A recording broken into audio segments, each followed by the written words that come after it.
একদম পার্থপ্রতিম বিশ্বাস আপনি আমার পাশে একদম বসে আছেন এবং আপনাকে খুব স্পেসিফিক্যালি জিজ্ঞেস করছি। আমি অধ্যাপক মানুষ, অমিত চ্যাটার্জি অধ্যাপক মানুষ, আমাদেরও বাড়ির বহু বয়োজ্যেষ্ঠ ব্যক্তিরা দেখছেন এই রিপাবলিক বাংলা, ময়ূককে দেখছেন, কিন্তু আমার এটা বলতে বাধ্য হচ্ছি, কারণ সোশ্যাল মিডিয়া ছেয়ে গেছে। আপনার বন্ধুবান্ধবও যেভাবে হয়তো শেয়ার করছে, ঠিক সেভাবে আপনার ছাত্ররাও স্যার শেয়ার করছে যে কালীঘাটের কাকুর জন্য কি ডেসপারেশন এসএসকেএম হাসপাতালের ডাক্তারবাবুদের, তারা নাকি কিউ কিউ করে লাস্ট বলতে গেছিল স্যার প্রেগনেন্সি টেস্টটা শুধু হয়নি। মানে ভাবুন স্যার, এই জায়গাতে এমবিবিএস ডাক্তারের কথা বলছি না, আমি বলছি এমবিবিএস এমডি করে এফআরসিএস করে এসএসকেএম হাসপাতালের যে ডাক্তার, তাদের ডিগনিটি কোন জায়গাতেই কাকুরা নামিয়ে আনছে, এবং সেটাই তারা এনজয় করছেন। যারা এসএসকেএম হাসপাতালের ডাক্তার তারা বোধহয় এনজয় করছেন, কারণ তারা চুপ।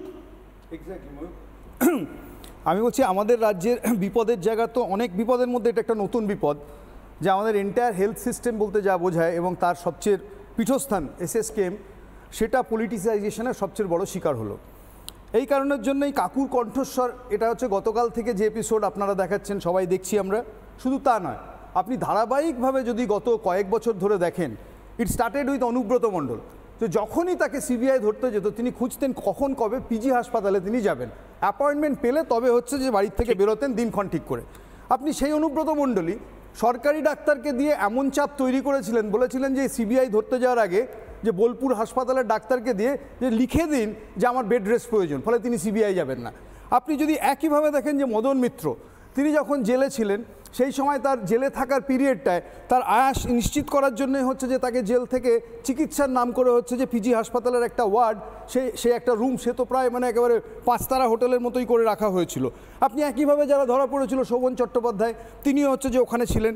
আপনি পার্থ চট্টোপাধ্যায় দীর্ঘদিন তিনি হচ্ছেন কিছুতেই হচ্ছে যে ওই পিজি হাসপাতাল ছেড়ে হচ্ছে যে অন্যত্র নড়তে চাইতেন না। ফলে এই যে সিরিজ অফ তৃণমূলের অভিযুক্ত নেতামন্ত্রী, তাদের আশ্রয়স্থল, তাদের হচ্ছে সেফ হোম হয়ে গেছিল এসএসকেএম।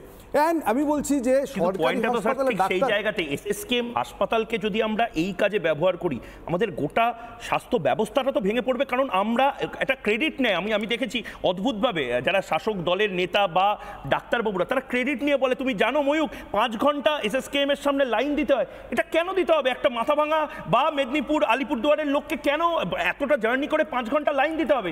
পটাশপুর থেকে কেন একজনকে আসতে হবে এখানে এতক্ষণ লাইন দিতে? কেন এসএসকেএম এর 50%ও ইনফ্রাস্ট্রাকচার জেলার হাসপাতালগুলোতে থাকবে না? নেই তো, নেই। এই কারণে আপনি দেখবেন যে মমতা বন্দ্যোপাধ্যায় নন্দীগ্রামে হচ্ছে আহত হলেন, তার পায়ে লাগলো চোট, তারপরে প্রায় তিনি কলকাতা এসএসকেএমে আসলেন, মাঝখানে প্রায় 4-5খানা সুপার স্পেশালিটি হাসপাতাল বাদ দিয়ে। ফলে এবার আমরা বুঝতে পারছি যে এই হাসপাতালগুলো যেগুলো জেলায় তৈরি করা হচ্ছে, একেবারে কুচবিহার থেকে কাকদ্বীপ পর্যন্ত, আসলে নীল সাদা রং হচ্ছে।